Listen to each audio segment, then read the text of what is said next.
What is up, everybody? Matt here, back again with another My Thoughts on. And today I'm going to be offering my thoughts on the idea of Kiss touring with no original members. Now, this has been something that Gene and Paul have kind of danced around for a number of years. Sometimes they've even flat out said it's probably going to happen, Kiss will continue, blah, blah, blah. But what got me thinking about this was their manager, Doc McGee, did an interview or press conference or something, and he said this, and I'm quoting this here, and I took out the bad bits. So he said this: "Is there a next generation Green Hornet? Is there a next generation of Superman? No, there's just Superman. There's been 6 of them, but still, it's Superman. As long as these kids walk out there and they have that makeup and they have that attitude and they have that great visual show. This isn't Dark Side of the Moon. People didn't come with their headphones on to have this musical experience. They came here to have fun, to see stuff blown up, people flying around. It's Cirque du Soleil. If you put nothing on stage but talent, they're going to die. That's what Kiss is. Kiss is a way of life." Wow. So my question here is, are they going to designate an official tribute act, or what exactly is going to happen here? Because if you listen to Paul Stanley's voice, it has progressively gotten less powerful. And it's almost painful to watch a lot of times, the Kiss cruise videos and some of the concerts and things like that, because it's not where it used to be. But that comes with age. I mean, these guys are obviously getting up there. They were old when I got into them in '97. So, excuse me. They it's really more a question of when. In a way, I did expect this from Kiss, because they always do the unexpected. They always do stuff, over the top, and things you're just like, why would anybody do that? And usually Kiss is the one that's doing it, and that's what I love about Kiss. And I can totally see this whole thing becoming a spectacle in itself. Not that it isn't already. This week on Fox, catch the hot new reality show. Who will be the next Kiss? I can totally see that happening,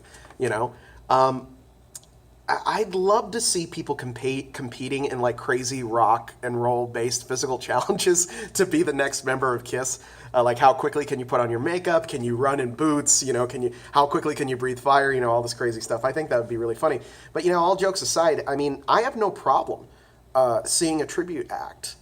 I'm just curious as to how it's going to be handled.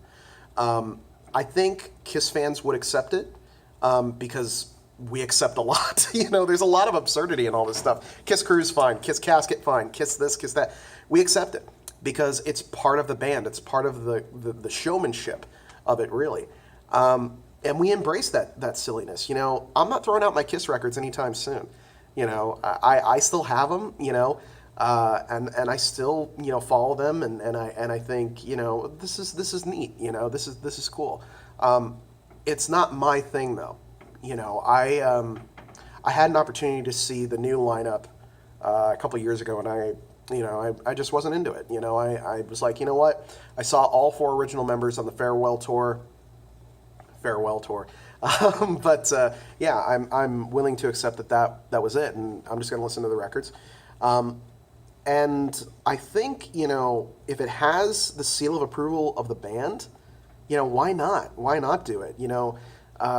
I'm surprised people are upset about this than they are about like these touring holograms. Like, there's one of Roy Orbison that's going to be in London. There's the Dio hologram and all the brouhaha about that. I mean, at least with this, you're actually getting someone on stage. It's not just a video of that particular person.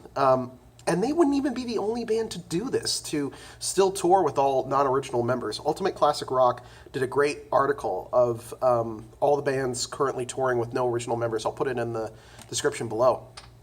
And I think because it's Kiss, obviously there's a lot more attention on them. They are like the flame, and we are but moths, drawn into the Gene Simmons flame to be roasted alive of all of our money.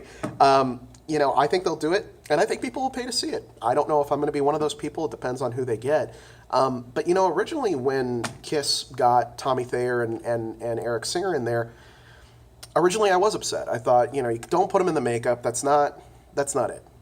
And over the years, I've realized kind of like how childish that is, And even then I felt, well, it's not really childish. It's important to people. It really is important. It'd be like if they, and a lot of bands do that. They do that and people get hurt because music means something to people. It's part of who we are.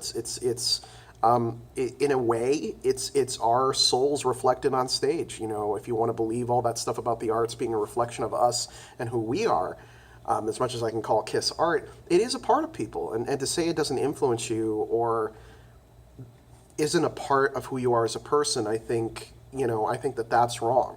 Because it obviously is a part of who we are. So I eventually got to a point where I was like, the people who are mad aren't childish, and you should be okay with them going out and doing, the shows with Tommy and Eric because, they did that before, with all the other lineup changes they did. The main thing being putting them in the makeup. That was kind of the issue, but the more I look at it, the more I think, why not? They own that. It's their thing. And, really all I have to do is say, you know what? I just don't want to see him like that. I don't want to see that incarnation. I got to see the incarnation I wanted to see. For me, I think if they did this, it would be really cool if they did almost like a Beatles Rain type thing. And I don't know how many people are familiar with the Beatles Rain show, but they do various ages of the group as they go through. So I think it would be cool if they did early Kiss, then they come out in new costumes and they do Destroyer Kiss, and then they do Dynasty, and they have a guy come out dressed as Eric Carr and Vinnie Vincent and all this stuff. And I think that would be really cool if they did it like a big stage production, and why not? It's Kiss, so who knows. How soon is that going to happen? Some people think it's going to happen relatively soon, so who knows. For me, again, it's Kiss. I'm always interested in what they're doing. Whenever it pops up on my newsfeed, I'm like, oh, what are they up to now? So I think it's really cool. I know a lot of people have a lot of mixed feelings about it, and I understand that because again, it's part of who they are as people. It's part of their soul. So that I understand. Anyway, this video has gone on long enough. Those are my thoughts on Kiss touring with no original members. I think they'll do it. I think people will pay to see it. I don't know if I'm going to be one of those people, but maybe you will be. More power to you. I hope you enjoy the show. So anyway, that's all I have to say about Kiss touring with no original members. I will see you guys next time.